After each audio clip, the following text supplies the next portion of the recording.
તો ખેડૂત મિત્રો એકવાર ફરીથી સ્વાગત છે આપ સૌની પોતાની ચેનલ ખેડૂત ઓનલાઈન પોઈન્ટમાં। તો દોસ્તો આજની વિડીયોની અંદર આપણે 15 મોટી અને મહત્વની ખેડૂતો વિશેની માહિતી જાણીએ તો સૌથી પહેલી મહત્વની માહિતી આપ સૌની સામે આવી રહી છે કે બંગાળની ખાડીમાં નવું વાવાઝોડું। બંગાળની ખાડીમાં ફરી એકવાર ચક્રવાતી તોફાન ઊભું થયું છે, જેના કારણે દેશના ઘણા રાજ્યોમાં મોટો ખતરો તોળાઈ રહ્યો છે। હવામાન વિભાગે આ અંગે ચેતવણી પણ જારી કરી છે, જ્યારે દક્ષિણના રાજ્ય તમિલનાડુ હજુ પણ ભારે વરસાદ ચાલુ છે। ઉત્તર ભારતમાં અત્યંત ઠંડી છે, જ્યારે ભારતીય હવામાન વિભાગ IMD ના જણાવ્યા અનુસાર બુધવારે બંગાળની ખાડી પર લો પ્રેશરનું ક્ષેત્ર બન્યું છે, જેના કારણે આંધ્રપ્રદેશના મોટાભાગના વિસ્તારોમાં 3 દિવસ સુધી ભારે વરસાદની સંભાવના છે। આ સાથે ઓડિશા અને પશ્ચિમ બંગાળના કેટલાક વિસ્તારોમાં પણ વરસાદની સંભાવના છે। ત્યાર પછીની મહત્વપૂર્ણ માહિતી આગળ આવી રહી છે દોસ્તો કે ખેડૂતોની લોન માફ કેમ નહીં। છેલ્લા 10 વર્ષમાં બેંકોએ 12 લાખ કરોડ રૂપિયાની ઉદ્યોગપતિઓની લોન માફ કરી છે, જ્યારે છેલ્લા 5 વર્ષમાં લોન માફની રકમ પૈકી અડધાથી વધારે રકમ સરકારી બેંકોએ માફ કરી છે। SBI સૌથી આગળ છે। SBIએ 5 વર્ષોમાં લગભગ 1.5 લાખ કરોડ રૂપિયાની લોન માફ કરી છે। બીજા નંબરે પંજાબ નેશનલ બેંક છે।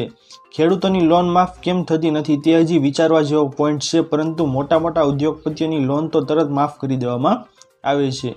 ત્યારબાદની મહત્વપૂર્ણ માહિતી આગળ આવી રહી છે દોસ્તો, 1000 ટેબ્લેટ મળશે। ગુજરાતના બજેટમાં નમો ટેબ્લેટ યોજના માટે રૂપિયા 200 કરોડની જોગવાઈ કરવામાં આવી છે, જે હેઠળ 3 લાખ વિદ્યાર્થીઓને ટેબ્લેટ વિતરણ કરવામાં આવશે। ગુજરાત સરકારના શિક્ષણ વિભાગ દ્વારા 2024 માટે નમો ટેબ્લેટ યોજના શરૂ કરવામાં આવી છે। આ યોજના હેઠળ સરકાર એસર અને લેનોવો ટેબ્લેટ માત્ર રૂપિયા 1000ની સબસિડીના ભાવ પર ગુજરાતના વિદ્યાર્થીઓને પ્રદાન કરશે। ધોરણ 12 પાસ કરેલા અને કોલેજ પોલિટેકનિકમાં પ્રવેશ લેનારા વિદ્યાર્થીઓને લાભ મળશે। ત્યાર પછીની મહત્વપૂર્ણ માહિતી આગળ આવી રહી છે દોસ્તો કે 2025માં 10,000 રૂપિયા મળી શકે। પ્રધાનમંત્રી કિસાન સન્માન નિધિ યોજના હેઠળ ખેડૂતોને વાર્ષિક આપવામાં આવતી રકમને 6,000 રૂપિયાથી વધારીને 10,000 રૂપિયા કરવાની જોરદાર ચર્ચા છે। દેશભરના ખેડૂતો 1 ફેબ્રુઆરી 2025ના રોજ રજૂ થનારા કેન્દ્રીય બજેટમાંથી આ નિર્ણયની અપેક્ષા રાખી રહ્યા છે। આ બજેટ મોદી સરકારના ત્રીજા કાર્યકાળનું પ્રથમ પૂર્ણ બજેટ હશે, તેથી ખેડૂતોની નજર નાણામંત્રી નિર્મલા સીતારામનની સંભવિત જાહેરાતો પર ટકેલી છે। ત્યાર પછીની મહત્વપૂર્ણ માહિતી આગળ આવી રહી છે દોસ્તો કે આ કાર્ડમાં 25 લાખ રૂપિયા મળશે।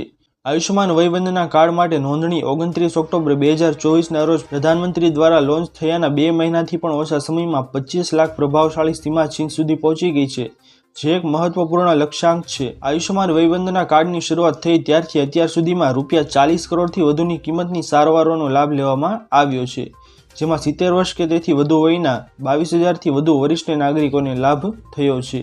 ત્યાર પછીની મહત્વપૂર્ણ માહિતી આગળ આવી રહી છે દોસ્તો કે દંડ વસૂલવાને બદલે જેલ ભેગા કરો, તેવું હર્ષ સંઘવીએ કહ્યું। ટ્રાફિક નિયમો તોડનારાઓને ગૃહ રાજ્યમંત્રી હર્ષ સંઘવીએ ચેતવણી આપતા કહ્યું છે કે 365 દિવસ પોલીસ ડ્રાઈવો ચાલશે। રોંગ સાઈડ વાહન ચલાવતા, ઓવર સ્પીડિંગ વાહન ચલાવતા તેમજ રોડને રેસિંગ ટ્રેક સમજતા લોકોને દંડ ફટકારવાને બદલે સીધા જ જેલ ભેગા કરો। હાથમાં 10 દિવસ પાર્ટી પકડશે, બધું જ સરખું થઈ જશે। રાજ્યના ગૃહમંત્રી હર્ષ સંઘવી અમદાવાદમાં શોર્ટ ફિલ્મ સ્પર્ધાના સત્કાર સમારોહમાં ઉપસ્થિત રહ્યા હતા, જેમાં તેઓએ આ નિવેદન આપ્યું હતું। તો દોસ્તો, શું આપ સૌને લાગે છે કે આ નિયમ છે તે ખરેખર આવવો જોઈએ કે ન આવવો જોઈએ? કમેન્ટ કરીને આપ જરૂર જણાવજો। ત્યારબાદની મહત્વપૂર્ણ માહિતી આગળ આવી રહી છે દોસ્તો કે સરકારે બોલાવી મોટી બેઠક। મુખ્યમંત્રી ભૂપેન્દ્ર પટેલની અધ્યક્ષતામાં આજે કેબિનેટ બેઠકનું આયોજન થયું હતું। આ બેઠકમાં રાજ્યની પ્રવર્તમાન સ્થિતિ અંગે ચર્ચા વિચારણા કરવામાં આવી હતી।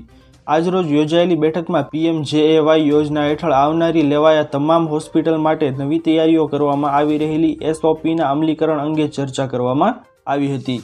આ ઉપરાંત રાજ્યમાં હાલ ચાલી રહેલા ટેકાના ભાવે મગફળીની ખરીદી તેમજ સ્થાનિક રાજ્યની ચૂંટણી રેશન કાર્ડ ચાલી રહેલી eKYC પ્રક્રિયા અંતર્ગત પણ ચર્ચા કરવામાં આવી હતી। ત્યારબાદની મહત્વપૂર્ણ માહિતી આગળ આવી રહી છે દોસ્તો કે PM વિશ્વકર્મામાં 15,000 રૂપિયા। PM વિશ્વકર્મા યોજના કારીગરોને ધ્યાનમાં રાખીને બનાવવામાં આવી છે। આ યોજનામાં 18 પરંપરાગત કામદારોનો સમાવેશ કરવામાં આવ્યો છે, જેમાં સુથાર, હોડી બનાવનાર, લુહાર, હથોડી અને ઓજાર બનાવનારા, સુવર્ણકાર, કુંભારો, પથ્થર કામદારો, મોચી, ચણતર, કાર્પેટ, સાવરણી અને ટોપલી બનાવનારા, ધોબી, દરજી, માછીમારીની જાળ બનાવનારા વગેરેનો સમાવેશ થાય છે।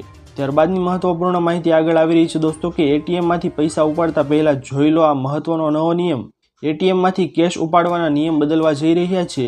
આ નવા નિયમ પ્રમાણે હવે દેશભરમાં પસંદગીના ATMમાં રોકડ ઉપાડી શકશો। કેવી રીતે કામ કરશે આ સુવિધા? તો જો તમે ATMમાંથી પૈસા ઉપાડો છો પરંતુ નિર્ધારિત સમય એટલે કે મોટા ભાગે 15 થી 30 સેકન્ડમાં પૈસા કલેક્ટ નથી કરતા તો તે તમે ઉપાડેલી રકમ એટીએમ મશીનમાં પાછી જતી રહેશે। પછી તે સુનિશ્ચિત કરવામાં આવશે કે આ રકમ તમારા ખાતામાં ફરીથી જમા થઈ જાય।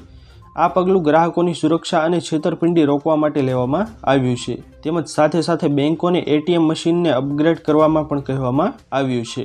તો ખેડૂત મિત્રો, આ હતી આજની સૌથી મોટી અને મહત્વપૂર્ણ ખેડૂતો વિશેની માહિતીઓ।